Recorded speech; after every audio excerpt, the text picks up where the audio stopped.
So starting out today, we are doing brakes on a trailer here. Man, I just walked away. I'm gonna have to clean everything before it goes back together anyway, but got the first backing plate off. We're gonna send that to the parts store so they can match it up and get us a set. So, more trailers. So while we're out here, I figured we'd come take a look at this thing because it got dropped off yesterday with pretty much no explanation, but they left us a piece of paper, so lucky it didn't rain last night. So, new battery, plugs, wires, cap, rotor, points, and coil. Turns over, won't start. Low compression on all cylinders, 50 to 60 psi. So, I'll double check and do a compression test to make sure these right. If so, it sounds like that motor needs to get rebuilt. Huh. I've never actually looked up close. That looks a lot safer than I thought it would.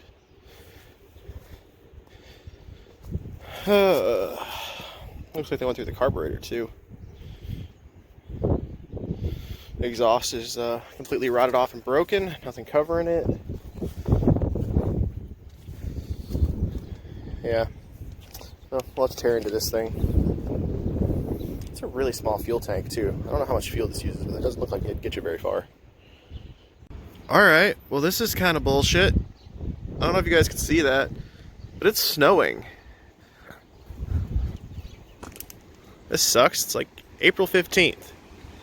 It's really cold, really windy, and now snowing.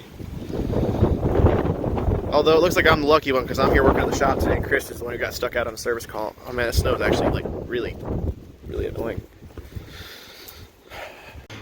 And this is going to be what's next up for us. Manual 4-wheel drive, 1-ton first-gen Cummins. It's cold. I'm going to go get this pulled in the shop and we'll take a closer look when I get it in the building.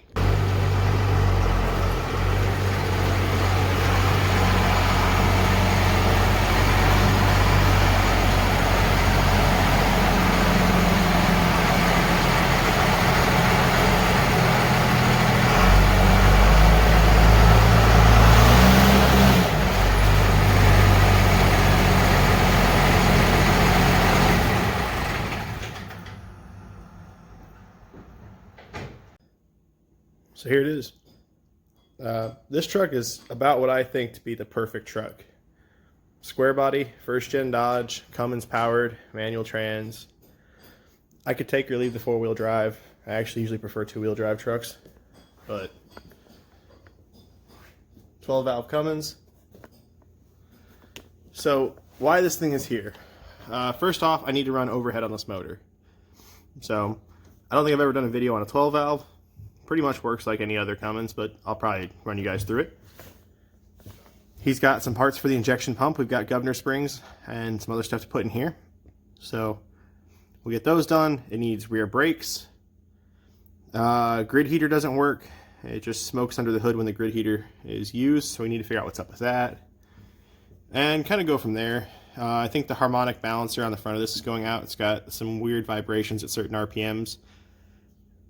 From what I've been told, this is over a 500,000 mile truck. The only thing that's ever been done to this engine is a head gasket. So there's a pretty good chance the balancer's messed up on it. So we recommend, usually when we swap them out, anything that's got any type of modifications to the fuel system, higher RPM, higher power, we go with the fluid dampener. So we'll see about getting that coming for it. The truck is on a bit of a budget, so we'll kind of work till we hit our number, and then whatever isn't done will get done the next round. But overall, it's a pretty clean truck. I mean, for a first-gen Dodge, especially in Indiana, this thing is in really good shape. But I'll get the top side creeper out, get my roll cart set up, then we will start taking apart the top of this and see what's going on.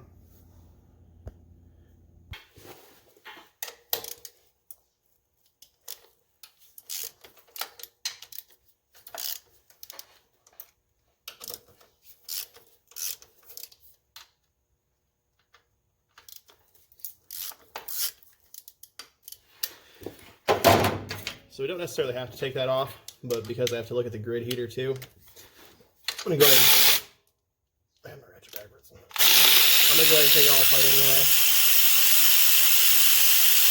Also makes it a little bit easier to get to these back rocker, or these center rocker backwards here.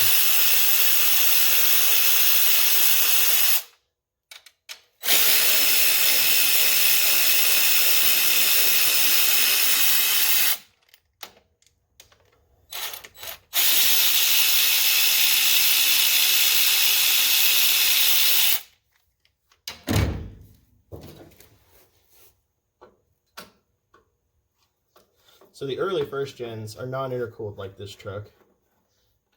I know 93 is. I can't remember if 92 is as well. I know like the late first gens did have intercoolers in them.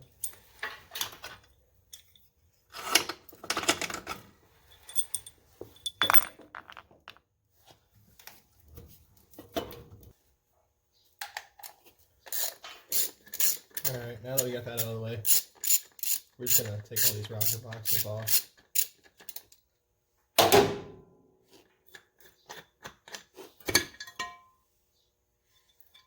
And there we go. So take all 6 of them off, and then we have access to adjust the valves on it. So when you go to do these, they set up just like you're doing a 24 valve truck, which I've done videos on. Put it to top dead center, you can get half of the rockers adjusted. Rotate it 360 degrees back to top dead center, you can do the other half. The big difference is on a 12 valve, you need to do this every 24,000 miles according to Cummins. On a 24 valve truck, it's every 150,000. So a lot less service interval on these, but they're not bad to do. So I'm going to have to fix one of the shop impacts here. All that noise is out of the front. I've had this issue on mine before.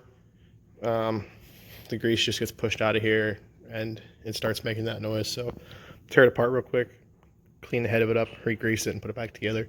So here it is apart, and as you can see, right in there where the anvil rides against, it's bone dry.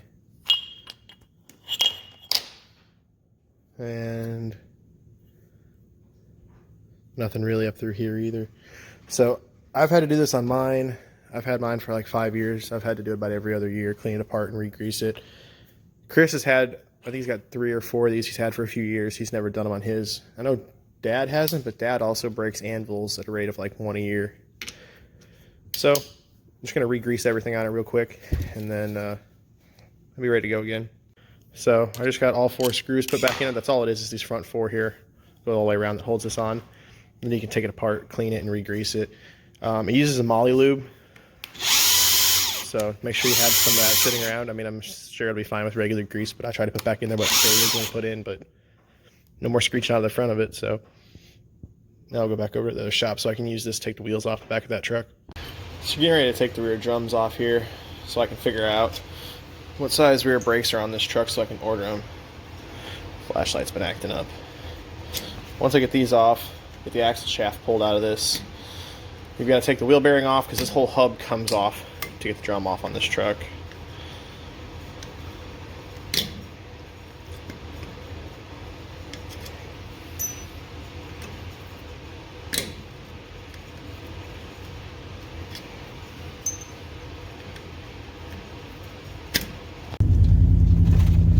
I have to go run out and meet Chris real quick. He's out on a service call on a farm finishing up that tractor. We started wiring in those new lights and gauges yesterday.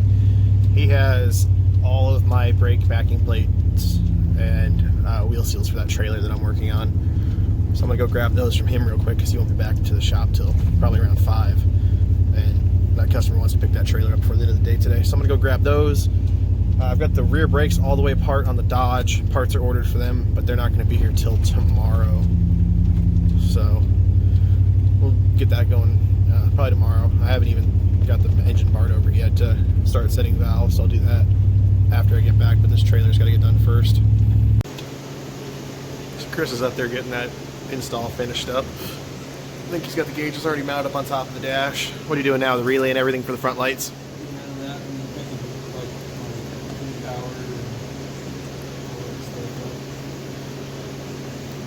He's lucky though. Today they had the trailer out of the barn so he could pull a service truck in.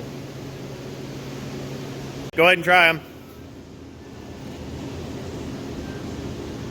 We don't have LEDs. No LEDs.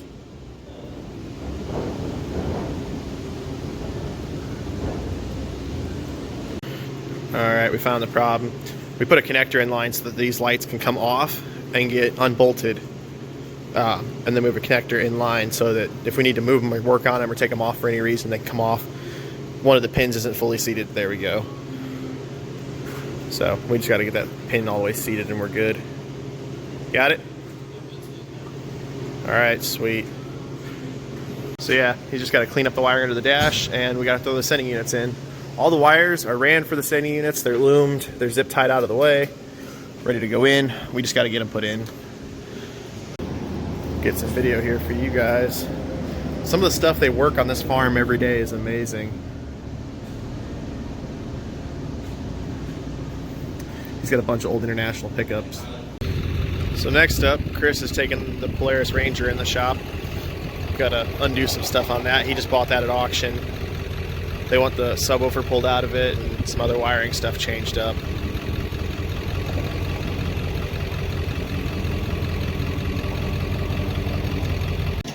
So not only do they have the sub that looks like a nitrous bottle, they've got the full like sound bar on the roof and stuff.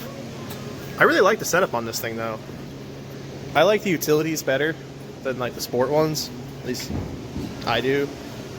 But a crew cab Ranger just like this is, I'd like to build one of these at some point. Well, I got half the backing plates I needed. Got enough to do one axle. The other two they were supposed to be delivering out here. That's why I came out here to pick the ones that we already had up. And those. But the delivery driver left them somewhere on the farm here. And no one can get a hold of them. So we don't know where they are right now. So I'm going to go back and get started with what I have and then we'll go from there.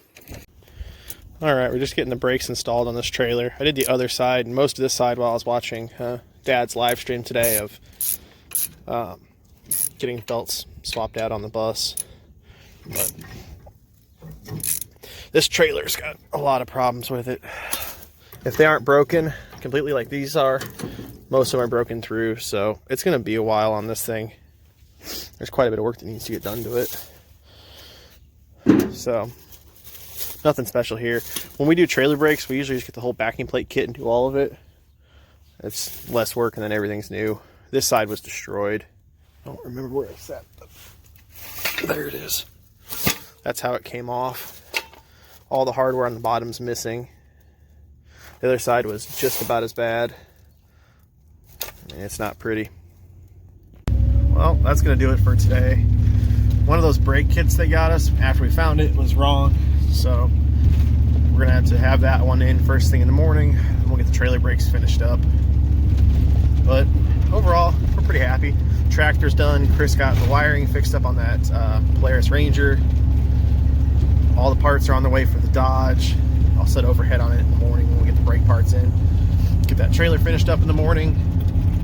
And I think then it's going to be on to doing some bus work for the next couple days here. This morning, though, we did just quote head studs, and head gaskets on a Duramax.